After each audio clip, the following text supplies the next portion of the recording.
En estudio con don Carlos Díaz, presidente del Colegio de Profesores a nivel nacional, a quien le damos la bienvenida, le damos las gracias por estar acá en Ciudad Despierta. ¿Cómo está? Muy bien, muy buenos días, un gusto de estar con ustedes. Mucho frío esta mañana, ¿no? Aquí no. Usted viene acostumbrado a otro clima, pero hace mucho para más. nosotros esto es muy frío. Muy helado. Sí. Está exquisito aquí, muy bien. Don Carlos, bueno, hay situaciones que nos preocupan relacionadas con el magisterio. Vamos a ir de lo general a lo particular. Primero, preguntarles qué le pareció esta medida del gobierno de adelantar las vacaciones. ¿Cómo lo vieron ustedes desde el Colegio de Profesores?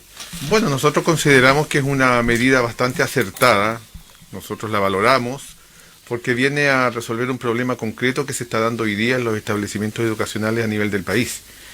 Entonces, indudablemente que frente a la enorme cantidad de contagios que hoy día tenemos también entre los niños, y no solo de coronavirus, sino que también de otros virus propios de la estación, pero además frente al hecho concreto de que tenemos camas UCI pediátricas también en disminución peligrosa, obviamente que aquí hay que priorizar la vida y la salud, y en ese sentido nos parece absolutamente atinada la medida que ha tomado el Ministerio de Educación, pero esperamos que vaya acompañada también de otras medidas que permitan garantizar efectivamente de que los problemas sanitarios que hoy día tenemos en los establecimientos educacionales puedan irse resolviendo, como así también muchos problemas de infraestructura, y hay un periodo de 3 semanas importante donde no habrá estudiantes ni trabajadores en los colegios, en donde se podrían hacer algunos arreglos urgentes, menores, no estoy hablando de cosas grandes de infraestructura, pero cosas menores que sí se podrían hacer en estas 3 semanas, para ir propiciando efectivamente que tengamos la certeza de que vamos a volver y no nos va a ocurrir lo mismo en un mes más, digamos, sino que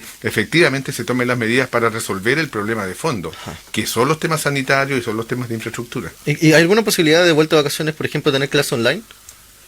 Bueno, nosotros no queremos clases online, nos parece que ya pasamos esa etapa, no estamos en esa dirección, creemos que lo central y fundamental es garantizar la presencialidad, pero en condiciones óptimas, en condiciones en que efectivamente se garantice la vida, la salud, y por eso que creemos que se pueden todavía tomar medidas que vayan en esa dirección. No somos partidarios de volver a las clases online. ¿Cuáles son las dificultades que han visto ustedes como colegio de profesores en cuanto a los protocolos? Hemos visto muchas quejas de que no son muy claros, varían de colegio a colegio cuando se presenta un caso de COVID, especialmente también con los profesores, porque hoy día tenemos una situación bastante distinta a la que teníamos hace 2 años, ya no hay licencias casi por COVID, y me imagino también hay mucho temor de parte de los profesores de contagiarse también. Entonces me imagino que ustedes también están preocupados de ese tema de la salud mental también de los profesores, ¿no? Por cierto, ese es un tema grave. Nosotros, de hecho, esta semana, el día martes, presentamos en Contraloría una denuncia concreta respecto de la situación que está ocurriendo con el profesorado a nivel nacional. Tenemos un alto índice de licencias médicas que tiene que ver en algunos casos con situaciones de COVID, por brotes que ha habido en distintas localidades del país, pero también por temas puntuales de salud mental y todo lo que ha significado este retorno a la presencialidad, estrés, agotamiento, o sea, muchísimas cosas que hoy día lamentablemente están incidiendo, porque el año y lo que ha ocurrido todo este semestre ha sido en realidad bastante difícil para el profesorado nacional, con medidas muy equívocas, muy erradas que se tomaron inicialmente por parte del gobierno anterior, esto de iniciar la jornada escolar completa desde el día 1, cuestión que no ocurría ni siquiera cuando no había pandemia. Entonces, por supuesto que ese es un tema complicado. Y respecto de ello, las medidas, por supuesto que nosotros seguimos insistiendo, es que el hacinamiento que se da en muchos centros escolares es un tema peligroso. Es decir, tener a los estudiantes todo el día sentados uno a otro a 30 centímetros de distancia, por supuesto que permite y da la posibilidad cierta de que se genere toda esta situación de contagios que hemos tenido. Entonces, en ese aspecto, las medidas que se han ido tomando, digamos, han ido dejando lamentablemente de lado esa situación, y no vemos que hayan medidas preventivas tampoco que sean certeras. Y nosotros insistimos, el tema de los aforos, siendo difícil, sabemos lo complicado que es un tema que también nos ha preocupado bastante. Pero junto con ello están las situaciones concretas de problemas de infraestructura que tenemos en muchos establecimientos educacionales. Me ha correspondido, en mi condición de presidente del gremio, visitar establecimientos en distintas partes de Chile, y hemos visto que se está hoy día en muchas partes trabajando con temperaturas bajo cero, claro, al interior de las salas de clase, en condiciones realmente paupérrimas, es decir, pude ver, digamos, ventanas sin vidrio, una situación de humedad al interior de las salas impresionante. Estuve en la 8ª y 9ª regiones en un día de lluvia y las salas se goteaban por todas partes. O sea, esas son las condiciones en las cuales están estudiando nuestros niños, y eso nos parece que es gravísimo, y por supuesto que las autoridades y el ministerio tienen que tomar medidas al respecto. Claro, porque uno dice estas situaciones no son nuevas, en el fondo no pasó en estos 2 años de pandemia, esto venía pasando de mucho tiempo, pero ahí obviamente la pregunta que cae como de cajón es ¿hasta cuándo? ¿Hasta cuándo nuestros niños y nuestros profesores también van a aguantar eso? Exactamente, pero y la verdad que es correcto, no son situaciones nuevas, pero como hubo 2 años en los cuales en muchas partes los establecimientos estuvieron prácticamente cerrados, el deterioro ha sido en realidad mucho más claro. No ha habido ninguna política de reparación de parte de los sostenedores hacia estos establecimientos educacionales, y eso ha significado que en realidad el retorno ha sido francamente deplorable, muy peor y mucho más fuerte, digamos, que lo que ya estábamos habituados. Y eso a nosotros nos preocupa. Entonces uno dice, claro, ¿hasta cuándo vamos a tener esta situación? Porque frente a esto, aquí lo que hay es simplemente respuesta de parte de los sostenedores, que no hay recursos. El Ministerio de Educación, después de muchas denuncias que hicimos y después de todo lo que se ha generado a nivel país, anunció 10.000 millones de pesos para resolver problemas de infraestructura. 10.000 millones de pesos es una cifra ínfima, la verdad que no viene a resolver prácticamente nada. Solamente un dato: en la comuna de Santiago, según los antecedentes que nos entregaba la alcaldesa, para resolver los problemas de infraestructura de una sola comuna, que es la comuna de Santiago, se requieren más de 40.000 millones. Entonces, con 10.000 para las 350 comunas del país, uno entenderá que lo que va a llegar es nada y lo que se va a resolver es nada. Entonces, es un tema muy, muy delicado. Los sostenedores también, de alguna forma, esperan que lleguen los recursos del ministerio, tampoco dicen que tienen recursos, y bueno, y en el medio están los niños, ese es el problema, y los profesores. Sí. Bueno, usted señaló el tema de los sostenedores. Estamos viviendo una situación súper complicada que la hemos seguido acá en la radio del colegio Chris School, donde están en huelga de hace bastante tiempo. Usted lo estuvo visitando, condiciones deplorables para los profesores. Sí. Y no hay respuesta al parecer del sostenedor. Sí, efectivamente, ayer llegábamos temprano, estamos acá en la comuna de La Serena con el vicepresidente nacional, colega Eduardo González, con quien fuimos de inmediato al establecimiento, estuvimos con los profesores, con los trabajadores, con los apoderados que están también apoyando. Y claro, hoy día son 24 días de huelga legal, y la verdad es que eso está enmarcado en lo que ocurre hoy día a nivel país con estos empresarios de la educación, que lo único que les interesa en realidad es lucrar, y cuando se le piden cuestiones elementales, mínimas, la verdad es que nunca tienen respuesta, pero la cantidad de recursos que han ganado históricamente y desde siempre han sido millonarias esas ganancias. Pero la verdad es que no hay ninguna disponibilidad ni disposición a poder entregar a sus trabajadores las condiciones mínimas para poder trabajar dignamente. Y es lo que están hoy día reclamando legítimamente los profesores de este establecimiento educacional. Pero bueno, está en el marco de todo esto, de entender a la educación como una mercancía y permitir que esto ocurra. Está en el marco, por supuesto, de la actual Constitución, que precisamente fija la posibilidad de que empresarios de la educación lucren con algo tan importante como es este derecho fundamental. Sí, don Carlos, porque ellos no están pidiendo nada extraordinario, están pidiendo condiciones mínimas, como dice usted, para poder educar a los alumnos.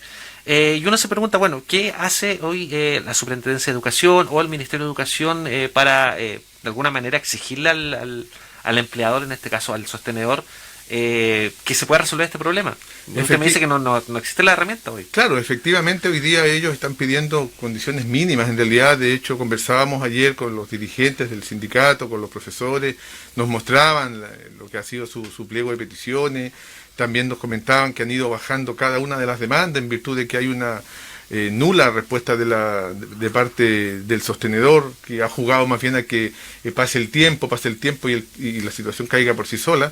Entonces lo que uno se da cuenta es que en realidad no es que haya aquí una petición que sea imposible salvar para el sostenedor, y la gran mayoría de los temas que se estaban planteando y pidiendo, incluso ellos ya han ido desistiendo en función de llegar a acuerdo, pero el que no cede ni un milímetro es el sostenedor.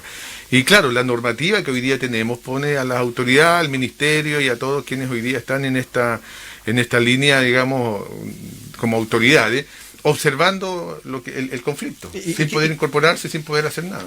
Carlos, ¿qué puede hacer esa comunidad educativa al final? ¿Qué más les queda que esto? Bueno, están los pasos legales que vienen. Ahora, este día viernes, hay una importante reunión. Nosotros vamos a conversar con las autoridades a nivel central, a nivel nacional. Nos parece que un Ministerio de Educación no puede estar al margen al ver que una comunidad completa, más de 1000 estudiantes, están sin clase hace ya 24 días.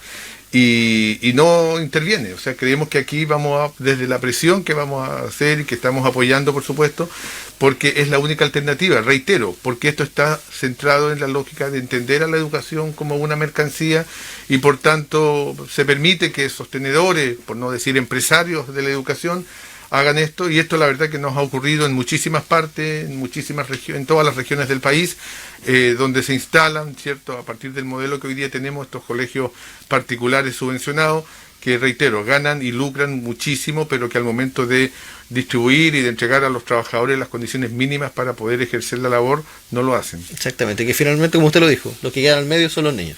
Y al medio están los estudiantes mirando. Ahora, yo quiero valorar también el apoyo que hay de parte de los padres y apoderados. Sí. Estuvimos allí, estaban los padres y apoderados también apoyando. Es toda la comunidad, finalmente. Toda la comunidad de ese colegio está unida, menos el... Exactamente, es toda la comunidad, en realidad, sí, ese es el punto. Y nos parece que también eso da cuenta del trabajo y del profesionalismo que llevan adelante los trabajadores allí, no solo los profesores, los asistentes de la educación, todos los que están hoy día en este importante movimiento, que además es la única alternativa que tienen los trabajadores para poder también avanzar hacia mejores condiciones más dignas de trabajo. Estamos conversando con Carlos Díaz, presidente nacional del Colegio de Profesores, sobre distintos temas, especialmente lo que nos preocupaba, el tema del colegio Chris School. Entiendo que este colegio tiene 2 sostenedores, uno que arrienda, el otro que se encarga como de la administración, uno que ni siquiera vive acá, y que tiene varios colegios. Entonces da un poco cuenta de esta situación de mercantilización de la educación, que, como dice usted, finalmente se ve solo como un negocio, ¿no? Exactamente, claro, y es un sostenedor que además tiene otros establecimientos en otras regiones del país, y que en definitiva lo que hace es lucrar, pero todo con el marco legal absolutamente a la medida, digamos. Claro. Ellos no están violentando ninguna ley porque se les permite hacer todo esto en base a la Constitución que tenemos. Claro, como uno dice popularmente, no es culpa del chancho, sino que le da la flecha, y si está el marco legal, bueno, ellos lo están ocupando precisamente para su beneficio, y no hay forma en este caso de que pueda ser no hay manera que le puedan quitar la subvención por parte del Ministerio. Es muy difícil quitarle a un sostenedor una subvención hoy día. Ha sido casos excepcionales por situaciones ya que rayan casi lo delictual y que se puede, digamos, demostrar y ver, digamos, y han sido muy pocos casos en que esta situación ha ocurrido. Pero todo esto, reitero, se ha venido conjugando y llevando adelante ya por años, no es un tema que se hizo de un día para otro. O sea, aquí se han ido dictando leyes año tras año que han ido beneficiando y permitiendo que estos empresarios de la educación, digamos, tengan hoy día el poder que tienen, y cada vez más los trabajadores y las organizaciones de los trabajadores tengan menos peso y menos posibilidades de poder efectivamente lograr lo que se consigue. Además, hay que decirlo, yo creo que es importante que se sepa también que en los colegios particulares subvencionados cuesta un mundo formar un sindicato. Es decir, al profesor que nombra la palabra sindicato es despido absoluto, digamos. O sea, para que los colegas lleguen a formar un sindicato, que es una organización legítimamente establecida, que está en la ley, que está en todas partes, que no tendría por qué tener esa persecución hacia estas organizaciones al interior de los colegios subvencionados, hay que hacerlo casi a escondidas. Hay que llegar con el sindicato armado y decirle ya lo armamos, y generalmente lo que hacen también en muchas partes de Chile es que no pueden despedir a los dirigentes porque tienen fuero, pero descabezan el sindicato despidiendo a los integrantes de la organización. Entonces hay una serie de jugadas muy mañosas en realidad que se vienen dando, que históricamente nosotros hemos sufrido con los profesores, porque reitero, formar una organización y organizarse al interior de estos colegios en realidad es absolutamente perseguido por estos empresarios de la educación, y ahí prefieren sacar a los profesores, digamos, que forman esta organización, y así es como también muchas veces han matado a estas organizaciones, digamos, las han desaparecido. Claro, y también se atenta contra estas herramientas legales que de la huelga legal, por ejemplo. Me imagino que fue muy difícil para los profesores llegar a esta instancia, no es fácil Por cierto. irse a huelga, precisamente por todo lo que usted me menciona. Se presenta como para los directivos como conflictivos quizás, Claro. mucho miedo de que después de que termine la huelga quizás los despidan o no le renueven el contrato. Exactamente. Es todo un tema, porque también el sostenedor podría jugar al desgaste de la movilización y hacer como lo ha hecho hasta ahora. ¿Qué es lo Como que lo está está ahora, haciendo? claro. ¿Qué es lo que está haciendo? Exactamente. Llevamos ya 24 días y no da ninguna respuesta y ni siquiera ninguna preocupación por tratar de llegar a algún acuerdo. Y claro, cuesta un mundo, pero la verdad es que cuando se presenta un pliego, un petitorio, y por parte del sostenedor no hay ninguna respuesta a nada, en realidad la única alternativa que le queda a los trabajadores es la huelga. Claro. Es decir, porque lo otro es hacer un ejercicio de presentar algo para que te digan no a todo y uno diga ya entonces nada que hacer. Es decir, estos movimientos casi son, digamos, obligados en función de que no hay respuesta alguna de parte de los sostenedores ni voluntad de ningún tipo para resolver la problemática y entregar algo que sea a los trabajadores. O sea, ni siquiera estamos pidiendo que aquí se entregue el pliego completo, se entreguen todas las demandas que se están planteando, sean aceptadas. Pero se llega a esta situación de huelga, además muy difícil, y conversábamos ayer con los dirigentes, precisamente por lo que estamos viviendo, por la pandemia, por todo lo que pasó en estos 2 años. Entonces, es de verdad muy difícil tomar la decisión de decir vamos a huelga, pero reitero, tiene que ver fundamentalmente con que las respuestas que hubo por parte del sostenedor fueron 0 a todas las peticiones que se estaban haciendo. Don Carlos, bueno, y este es un síntoma de un sistema que uno podría decir que está enfermo, porque me dice que se repite a nivel país y que, bueno, lamentablemente con la actual legislación es imposible combatirlo. Exactamente, este es un síntoma que nosotros creemos que debe de ser erradicado, creemos que está en una crisis, esperamos que sea terminal, porque la verdad es que no podemos continuar en estas condiciones, particularmente a partir de lo que son hoy día los derechos de los trabajadores y el derecho a la huelga, el derecho a negociar, el derecho a tener una respuesta también mínimamente cercana a lo que se pidió, son cuestiones que están consagradas incluso internacionalmente.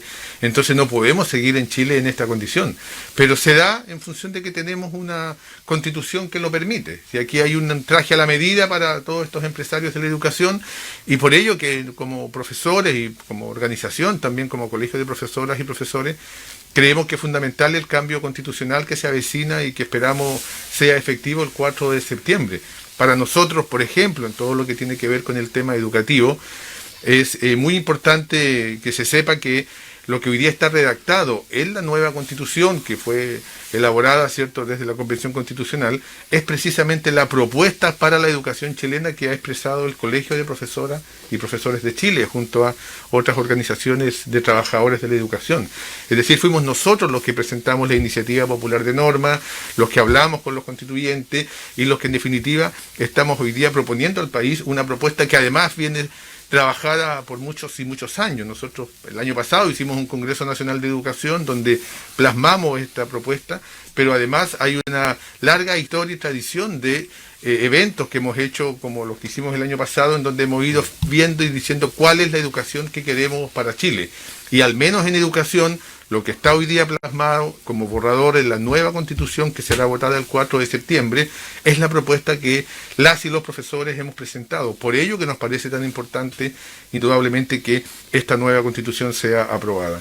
Don Carlos, tengo un par de comentarios acá en el WhatsApp. Aquí pregunta Cristian si no les parece, por ejemplo, que esta semana adicional de vacaciones sea de clase online para no perjudicar los aprendizajes. El problema de la clase online, y lo sabemos muy bien, por lo que significó en realidad para nosotros es complicado. Creemos que es fundamental avanzar precisamente en resolver estos problemas que hoy día tenemos de fondo y poder volver a la presencialidad después de este periodo de vacaciones y poder recuperar este tiempo. Creemos que y estamos muy preocupados de la situación de los aprendizajes de nuestros estudiantes. Presentamos al Ministerio de Educación también propuestas concretas respecto de cómo avanzar en esta línea. También el Ministerio ha estado trabajando en ello, pero nosotros creemos que es fundamental estar presencialmente en los establecimientos educacionales tal cual como lo hemos venido desarrollando este año. Es porque obviamente el desgaste de esos 2 años prácticamente telemático fue poner en internet cada uno de los profesores prácticamente, los mismos equipos también los profesores, y obviamente con las complicaciones que generaba también y la hora de trabajo muchas veces excesiva con estas clases online. Sí, lo que ocurre es que efectivamente el peso y todo lo que significó la situación de mantener la educación en Chile durante todo el proceso de pandemia fue en función del sacrificio y del aporte económico incluso y de y de toda la indumentaria para llevar adelante el proceso tecnológicamente hablando, de parte del profesorado. Claro, fue a pulso de cada uno de los docentes. Absolutamente, fueron las y los profesores los que tuvieron que financiar todo esto a nivel de 2 años, y por supuesto que también en eso hay un cansancio y no hay ninguna voluntad de parte de ningún sostenedor ni del ministerio de entregar las herramientas. También sabemos muy bien que con el proceso online hay una cantidad importante de estudiantes que quedan fuera, sí, porque la desigualdad en este país en los sectores rurales, genera que hay muchísimos estudiantes que no tienen conectividad, que sí, no tienen cómo llegar. Entonces no es tan simple. Uno podría decir, bueno, ya avancemos en eso, pero sabe que está llegando a un grupo reducido, pero además a costo del profesorado, que ya lo ha hecho durante 2 años. Entonces creemos que aquí también las autoridades tienen que tomar cartas en el asunto y resolver el problema. Sí, pues se profundizan las brechas entre los que sí tienen acceso a internet y los que no tienen. Y en vez de nivelar para todos, se nivela solo para uno. Para los que y en general, eso no solo para alumnos, también para profesores. Sí, también, pues, claro, obviamente. Exactamente. Y lamentablemente la autoridad, el Estado de Chile, digamos, no se hace cargo del tema. Entonces, todos miran para cualquier parte y no resuelven. Mientras no esté resuelta la brecha digital hoy en día, las clases online en realidad no sé cuánto contribuyen. Exactamente. Nosotros hemos sido claros y lo hemos dicho siempre, nada reemplaza la presencialidad. En su momento, claro, nos jugamos por el tema online en función de que no había otra alternativa. Pero la verdad que la respuesta que tuvimos también de las autoridades fue bastante nefasta, y en este sentido hay que decirlo. En todo el país no hubo disposición ni disponibilidad concreta para poder resolver el problema de lo que significa la situación, de todo lo que es el tema tecnológico, y reitero, todo estuvo en función de lo que pudieron hacer y pudimos hacer las y los profesores de Chile. Sí, porque había un caso bien particular de unos niños que tenían que hacer un cerro en el Valle del Elqui para tener señal, y nunca vi que el ministro se pronunciara sobre ese tema, por ejemplo, el anterior ministro de Educación. Exactamente. Entonces eso es un poco cómo se vio en el gobierno anterior el tema de las clases online. Un par de comentarios más. Me pregunta Isabel Margarita, ¿cree que de vuelta de vacaciones volverán a clases presencial? Nosotros queremos volver a clases presenciales, nosotros queremos volver, sí, a condiciones también en donde los establecimientos educacionales estén en mejores perspectivas para poder avanzar y no tener en 2-3 meses más tener que volver a encerrarnos, que es lo que está ocurriendo ahora. Pero la palabra la tienen las autoridades ministeriales, sostenedores, para que efectivamente se resuelvan los problemas que hoy día tenemos. Nosotros insistimos, aquí hay problemas sanitarios fuertes que se están dando en los establecimientos, hay problemas de infraestructura fuertes que están incidiendo en la salud de nuestros estudiantes y de los profesores. La cantidad de establecimientos educacionales en los cuales se está hoy día trabajando con temperaturas bajo cero en las salas de clase, muchos de ellos sin ventana. En el sur del país pude ver que los problemas de leña, los problemas que tienen que ver con calefacción de los espacios escolares que históricamente siempre estaban, hoy día no están, y eso nos preocupa, eso nos parece grave. De todas maneras. Última pregunta, no puedo dejarse de hacerla. El tema de las cotizaciones de los profesores acá en La Serena, un tema grave, de hecho la comuna que tiene más deuda con los profesores. ¿Cómo la ha visto usted? Me imagino le han comentado acá a sus colegas. Sí, no, un tema gravísimo, indudablemente, un tema que nos preocupa de sobremanera. Creemos que es una situación que se ha venido arrastrando por mucho tiempo, que yo quiero aprovechar de valorar también el tremendo trabajo que ha hecho el directorio comunal del Colegio de Profesores acá en la comuna de La Serena para enfrentar y avanzar en búsqueda de solución al problema. Ayer precisamente nos reunimos con el alcalde y con las autoridades de la corporación en búsqueda de soluciones, digamos. Se han logrado resolver, también se ha ido avanzando respecto de situaciones incluso muy por sobre lo que ha pasado en otras comunas, es decir, que no es solo La Serena, son también más de 50 comunas en el país que están con este problema, y que da cuenta del modelo que tenemos. Y aquí hay una serie de situaciones que están en esa dirección. El modelo que hoy día tenemos de financiamiento de la educación genera estas situaciones, y es por eso que lo tenemos en muchas comunas del país, pero es un hecho absolutamente ilícito que no debemos de aceptar bajo ningún punto de vista. Trae mucho daño al profesorado y a los trabajadores que sufren esta situación. Reitero la valoración hacia lo que ha venido haciendo el directorio comunal, y se están ahí buscando caminos y está avanzando la posibilidad de, esperamos, resolver pronto esta situación. Bueno, le damos las gracias, don Carlos, por haber estado acá con nosotros conversando estos temas. Sabemos que tiene una agenda súper intensa, la de ayer y la de hoy día, así que lo liberamos para que pueda cumplir con sus compromisos. Muchas gracias por estar en Ciudad Despierta. No, muchas gracias, un gusto de saludarle, y un abrazo fraterno a todas las profesoras y profesores de acá de la comuna de La Serena. Nos vamos a la pausa.